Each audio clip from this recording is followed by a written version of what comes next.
புதிய மாதத்தை நீர் எங்களுக்காக கொடுத்திருக்கிறாய். நன்றி.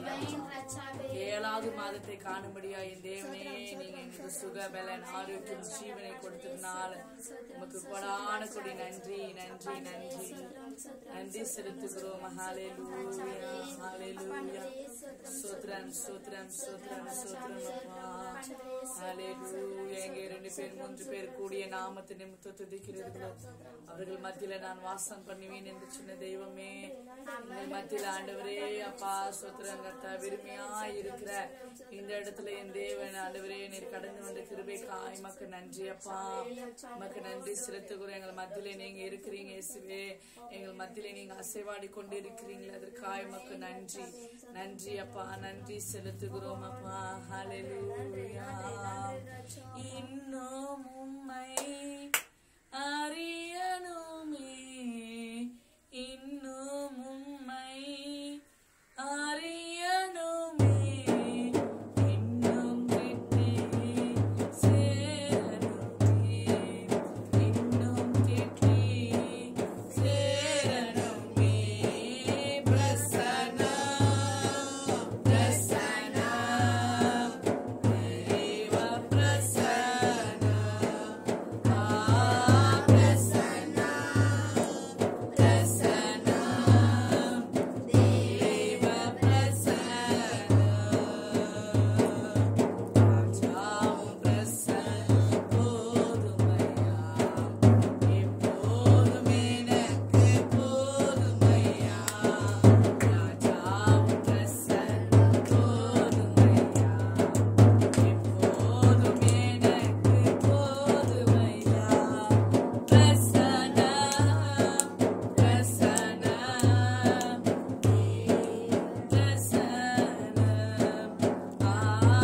பிரசன்னா பிரசன்னா தேவ பிரசன்னா. ஆவியானவரே உங்களுடைய பிரசன்னத்தினால எங்களை நிரப்புங்க. பிரசன்னத்தினால் இந்த மாதத்தை நாங்கள் கழிக்க கர்த்தர் உதவி செய்யுங்க. தேவ ஆவியானவர் ஆரம்பம் முதல் முடிவு வரைக்கும் எங்க கூட இருந்து நீர் வழிநடத்தி போகிற கிருபைக்காய் நன்றி. பேசி முடிச்சு வைக்கிறோம் பிதாவே. ஆமென். பாருங்க 64 வரைக்கும் ஒன்னொன்னு மாறி மாறி வாசிக்கலாம் சரியா? சங்கீதம் 119. கர்த்தாவே நீர் என் பங்கு, நான் உமது வசனங்களை கை கொள்ளுவேன் என்றேன். முழு இருதயத்தோடு உம்முடைய தயவுகளுக்காக கெஞ்சுகிறேன். உமது வாக்கின்படி எனக்கு இரங்கும். என் வழிகளை சிந்தித்துக் கொண்டு என் கால்களை உம்முடைய சாட்சிகளுக்கு நேராக திருப்பினேன். உமது கற்பனைகளை கைக்கொள்ளும்படி நான் தாமதமாயிராமல் துர்மார்க்கரின் கூட்டங்கள் என்னை கொள்ளையிட்டோம், உம்முடைய வேதத்தை நான் மறக்கவில்லை. உமது நீதியான நியாய தீர்ப்புகளின் நிமித்தம் உமது துதிக்கும்படி பாதி ராத்திரியில் எழுந்திருப்பேன். உமக்கு பயந்து உமது கட்டளைகளை கை கொள்ளுகிற அனைவருக்கும் நான் தோழன். அனைவரும் சேர்ந்து வாசிக்கலாம். கர்த்தாவே பூமி உமது கிருபையினால் நிறைந்திருக்கிறது. கர்த்தாவே பூமி உமது கிருபையினால் நிறைந்திருக்கிறது. உமது பிரமாணங்களில் எனக்கு போதியும் என்பதே. ஆமென். விளக்கு வேதமே வெளிச்சம், போதக சிற்றியே ஜீவவழி.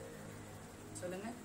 கட்டளையே விளக்கு, வேதமே வெளிச்சம், போதக சிற்றியே ஜீவவழி. தெரியுமா? அதனால என்ன அர்த்தம்? கட்டளையே விளக்கு, வேதமே வெளிச்சம். வேதம் தான், இந்த வேதம் தான் நம்மளுக்கு வெளிச்சம். வேதம் உங்க கையில இல்ல, வசனமும் உங்க கையில இல்ல. அப்போ நீங்க எப்படி இருக்கிறீங்க நினைச்சு பாருங்க. வேதமே வெளிச்சம் அப்படின்னா, இந்த வேதம் நம்ம கையில இல்ல, வசனமும் நம்ம இருதயத்துல இல்லைன்னா அப்ப நம்ம யாரு? யாரு? வேதம் நம்மளுக்கு வெளிச்சம். இந்த வேதமும் நம்ம கிட்ட இல்ல, இது வேதத்துல இருக்கிற வசனமும் நம்ம கிட்ட இல்லைன்னா நம்ம யாரா இருக்கோம்? தெரியலையா? வெளிச்சம்ன்றது வேதமா, ஆனா அது இல்லவே இல்லை நம்ம கிட்ட. அப்ப நம்ம எப்படி இருப்போம்? இருளு. நம்ம யாரு? இருள். இந்த இருள் இந்த இருள் நம்ம கிட்ட இருந்து வெளியே போகணும்னா வேதம் நம்ம கையில இருக்கணும். இந்த வேதத்துல வசனம் நம்ம இருதயத்தில் இருக்கணும். இது தினமும் நம்ம படிச்சாதான் இது தராது, வெளிச்சம் தராது. இருளுல நம்ம இருக்கிற பேரு நம்ம குடும்பம், நம்ம படிப்பு எல்லாமே அப்படி இருளான ஒரு லைஃப்ல போயின்னு இருக்கு. வேதமே தான் வெளிச்சம். என்னதான் டார்ச் வச்சு என்னதான் எது பண்ணாலும் 10 லைட் போட்டா கூட அந்த வெளிச்சம் இல்லை. கரண்ட் போச்சுன்னா ஆஃப் ஆயிடுச்சுன்னா போயிடும், அவ்வளவுதான். இன்னைக்கு நிலையாத ஒரு வெளிச்சம் என்னன்னா வேதம் தான்.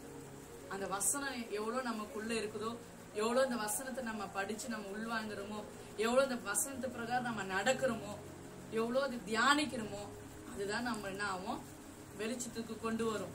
நம்ம வாழ்க்கை, நம்ம குடும்பம், நம்முடைய எல்லா காரியங்களும் வெளிச்சத்துக்கு வரணும்னா வேதம் தான் நம்மளுக்கு ஒரு துணை. சரிங்களா? போதக சிச்சியே ஜீவவழி. போதக சிச்சினா ஆண்டவர் கண்டிக்கிற ஒரு வார்த்தை. செய்யாதீங்கன்னா செய்யக்கூடாது. ஒரு ஊழியக்காரியமா ஒரு வார்த்தை சொல்றாங்கன்னா அதுக்கு கீழ்ப்படியணும். அது கேட்டு இவங்க இப்படி சொல்லிட்டாங்களே, நான் அடுத்த வாரத்துல இருந்து வரமாட்டேன், நான் சர்ச்சுகளா போக மாட்டேன் அப்படின்னு சொல்றது இல்லை. எதுவுமே உங்களை திட்டுறாங்கன்னா அது எதுக்காக இருக்கும்? அது ஒரு நல்லதுக்காக. அதாவது ஜீவ வழி, வாழ்ற வழி. உன்னை ஒரு பாஸ்டமா உன்னை திட்டுறாங்கன்னா அதுதான் வாழ்க்கைக்கான வழி, அதுதான் நம்ம ஜீவனுக்கான வழி. சரியா? அது ஏத்துக்கணும். ஏன் திட்டுறாங்க, எதுக்கு திட்டுறாங்க, எதனால நம்மளை திட்டுறாங்க, ஏன் நம்மகிட்ட பைபிள் இல்லைன்னு ஏன் அவங்க திட்டணும், ஏன் பைபிள் இருந்தானா இல்லைன்னா என்ன, பாடினா பாடு, நான் பாடுவேன், நான் பாடாம போவேன், அவங்க யார் இதெல்லாம் கேட்கறதுக்குன்னு சொன்னா ஜீவ வழியில நம்ம என்ன பண்ண மாட்டோம், நடந்து போக மாட்டோம். அவங்க சொல்லிக்கிற காரியம் பாஸ்டர் அன்னைக்கு திட்டிக்கிறாங்கன்னா என்ன என்ன அர்த்தம்? அடுத்த வாரம் சொல்லிட்டேன், இந்த வாரம் பாட்டு பாடணும் திட்டுறாங்கன்னா அடுத்த வாரம் போய் நான் என்ன பண்ணணும், நல்லா பாட்டு பாடணும், வர்ஷிப் பண்ணணும், வேதத்தை வாசிக்கணும், தினமும் நான் பைபிளை படிக்கணும். இதுதான் என்னுடைய வெளிச்சம், இதுதான் என் நம்பிக்கை, இதுதான் என்னை நடத்தும், இதுதான் என் வாழ்க்கை அப்படின்னு சொல்லிட்டு என்ன பண்ணும், வேதத்தை வச்சு நீங்க படிக்கும் போதோ, அதன்படி தியானிக்கும் போதோ, அதன்படி வாழும் போதோ நம்மளுடைய இருள் எல்லாம் மாறி போகும். சரிங்களா? இனி என்ன பண்ண, எப்படி பைபிள் எடுத்துன்னு வரீங்க, எப்படி வாங்குவீங்க, எப்படி படிப்பீங்கன்றது தெரியாது. ஆனா அவனுடைய வார்த்தை ஒன்னொன்னு சத்தியமான வார்த்தை உங்க இருதயத்துக்குள்ள இருந்துச்சுன்னா அது உங்களை நல்வழிப்படுத்தும். என்னைக்கு நம்மளுடைய வாழ்க்கை மாறணும், நம்ம இந்த கஷ்டத்துல இருந்து நம்ம வாழ்க்கை நல்ல வழியில போகணும், இருளில் இருக்கிற ஒரு வாழ்க்கை, வறண்டு போன ஒரு வாழ்க்கை, செழிப்பில்லாத ஒரு வாழ்க்கை, எதுவுமே என்ன செஞ்சாலும் அது வாய்க்கவே மாட்டேது, என் கையினால என் குடும்பத்துல எவ்வளவு வேலை செஞ்சாலும் எது பண்ணாலும் எதுவுமே நம்மளுக்கு வாய்க்க மாட்டேங்குதுன்னு சொல்ற நம்ம என்னைக்கு இந்த வேதத்தை நம்ம என்ன பண்றோம், எடுத்து படிக்க ஆரம்பிக்கிறோமோ, இந்த வேதத்துல இருக்கிற வார்த்தைகளை நம்ம தியானிக்கிறோமோ, இந்த வார்த்தை என்னைக்கு நம்ம இருதயத்துல வைக்கிறோமோ, இந்த வார்த்தை பிரகாரம் நம்ம என்னைக்கு நடக்கிறோமோ அன்னைக்கு இப்படிப்பட்ட காரியங்கள் எல்லாம் என்ன ஆகும், மாறிப்போம். சரிங்களா? வேதத்தை படிக்கணும். அதான் சொல்றேன், கட்டளையே விளக்கு, வேதமே வெளிச்சம், போதக சிச்சியே ஜீவ வழி. ஜீவ வழி யார் காட்ட முடியும்? பாஸ்டாமா மூலியமா, ஆண்டவர் மூலியமா அவங்க உங்களுக்கு என்ன பண்ணுவாங்க, சொல்லுவாங்க. அதன் மூலியமா நீங்க என்ன பண்ணணும், நடக்கணும். அடுத்த வாரம் நீங்க என்ன பண்ண, பாட்டு பாடணும், வர்ஷிப் பண்ணணும். அடுத்த வாரம் ஜனங்களை போய் கூப்பிடுங்க. ஏன் கூப்பிட மாட்டேங்குது? கட்சியில வந்து உட்காருங்க, உடம்பு சரியாயிடும். போய் ஜோம் பண்ணுங்க, பசங்களெல்லாம் கூப்பிட்டு வாங்க. சாக்லேட் நீங்க சாப்பிட்டு உள்ள போயிடும், திரும்பி வெளியே போயிடும். இந்த வசனம் மட்டும்தான் உள்ள அப்படியே இருக்கும். அது சொல்லுங்க பிள்ளைங்களுக்கு, 3 வயசு பிள்ளைங்களுக்கு சொல்லுங்க. வசனம் தான் நம்மளுக்கு வாழ்க்கைக்கு எல்லாமே. சொல்லி கொடுங்க. சொல்லி நீங்க என்ன பண்ணணும், ஒரு பிள்ளைங்களா கூட்டின்னு வரணும். சரிங்களா? ஆமென். ஹல்லேலூயா, ஹல்லேலூயா. அப்போ நீங்க என்ன பண்ண, டெய்லியும் வேதத்தை வாசிக்கணும். அந்த வாசிக்கிற அந்த வசனத்தை மனப்பாடம் பண்ணிக்கணும், ஞாபகத்தை வச்சுக்கணும். ஓ, இன்னைக்கு இந்த வசனம் ஞாபகம் வச்சுக்கின்னு அதன்படி நம்ம நடக்கும்போது ஆண்டவர் நம்முடைய குடும்பத்துக்கு எல்லா இருளான காரியமும் ஆண்டவர் என்ன பண்ணாரு, அது வெளிச்சமாய் மாற்றுவார். ஆமென். ஹல்லேலூயா. அப்படி முழங்கால் படிக்கணும்.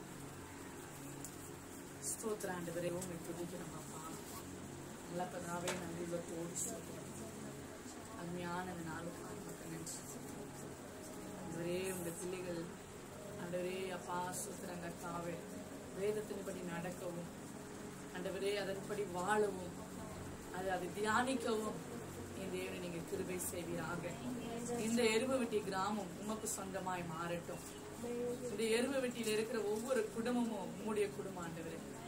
தேவ ஆவியானவர் ஒவ்வொருவரையும் ஆண்டவரே அப்பா உங்களுடைய ஆலயத்துக்கு நீங்க கொண்டு வாங்க, இந்த சமூகத்துக்கு வரணும் ஆண்டவரே. ஆண்டவரே அப்பா ஒவ்வொரு குடும்பத்தையும் ரட்சித்துக் கொள்ள போகிற கிருபைக்காய் மக்கள் நினைச்சு பெரிய எழுப்புதல் அந்த கிராமத்துக்குள்ள கடந்து வரட்டும் ஆண்டவரே. எல்லா அந்த கிராமத்தை கட்டி வைத்திருக்கிற எல்லா பிசாசுடைய தந்திரங்களை இயேசு நாமத்தை நம்ம முறியடிக்கும். தேவன் இந்த கிராமத்துக்கு நல்ல ஒரு ஆண்டவரே அப்பா பாதுகாப்பை கொடுக்கும்படியாய் ஜெபிக்கிறோம். கிராமத்தை சுற்றி இயேசு ரத்தத்தை நாங்கள் தெளிக்கிறோம். விரோதமாய் செயல்படுகிற எல்லா அந்தகார வல்லமைகள் ஒளிந்து போகட்டும். ஆவியான யாரெல்லாம் பலவீனமாக ஆண்டவரே, யாரெல்லாம் கடன் பிரச்சனையோடு, யாரெல்லாம் ஆண்டவரே போராட்டத்தோடு ஆண்டவரே குடும்பத்துல பிரச்சனையோடு இருக்கிறாங்களே தேவன் அவர்களெல்லாம் நீங்க சந்திக்கும்படி ஆயிடுச்சு. பெரிய காரியங்களை செய்யுங்க. நாளில எங்களோடு இருந்த கிருபைக்காய் மக்கள் நன்றி. நீரை பாதுகாத்துக்கோங்க. இயேசு ஜெபிக்கிற பிதாவே ஆமென். எல்லாரும் சேர்ந்து சொல்லலாம். என் ஆத்துமாவே கர்த்தரை ஸ்தோத்திரி, என் முழு நாமத்தை ஸ்தோத்திரி. என் ஆத்துமாவே அவர் செய்த சகல உபகாரங்களையும் மறவாதே. ஆமென். ஆசீர்வாதங்களை பெற்றுக்கொள்ளலாம். சர்வ வல்லமை தேவனே இந்த நாளிலே நீதிமொழிகள் ஒரு ஆறுதலே கட்டளையை வெளிச்சம் இன்று வசனத்தை தியானிக்கும்படியாக நாம் கேட்கும்படியாக கர்த்தர் கிருபை செய்த நன்றி பிள்ளைகளுக்கு சொல்ல ஓடுகிறோம். உங்களுடைய போதனை அன்றைய வேத வாக்கு அன்றைய நீதியின் பாதியில அன்றைய வழிநடத்தும் என்பதை அன்றைய ஐயம் இல்லை. ஆண்டவரே குறிப்பாக ஆண்டவரே பொருளாதார காலமாக இருக்கிறபடியால் ஆண்டவரே உங்களுடைய வசனம் எங்கள் உயிர்ப்பிக்கிற வசனமா ஆண்டவரே. அந்த இந்த மாம்ச இச்சைக்கு உலக ஆசவாசம் விலக்கி எங்களை மீட்டு ரசித்து வழிநடத்துகிற உங்களுடைய வார்த்தைக்காக நன்றி செலுத்துகிறோம். இந்த வார்த்தைக்கு ஒவ்வொரு பிள்ளைகளையும் உங்கள் கத்தில் போடுகிறோம், பொறுப்படுகிறோம். இயேசு நாமத்திலே ஜெபிக்கிற நல்ல பிதாவே. அப்படி கர்த்தராகி இயேசு கிறிஸ்து கிருபையும் பிதாவாகிய தேவனுடைய அன்பும் பரிசுத்தவானுடைய நாள் கூடி வந்து யாவரோடு கர்த்தர் வருகை மற்றும் என்று நினைத்திருப்பதாக.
சமாதானம் உண்டாகும். சமாதானம்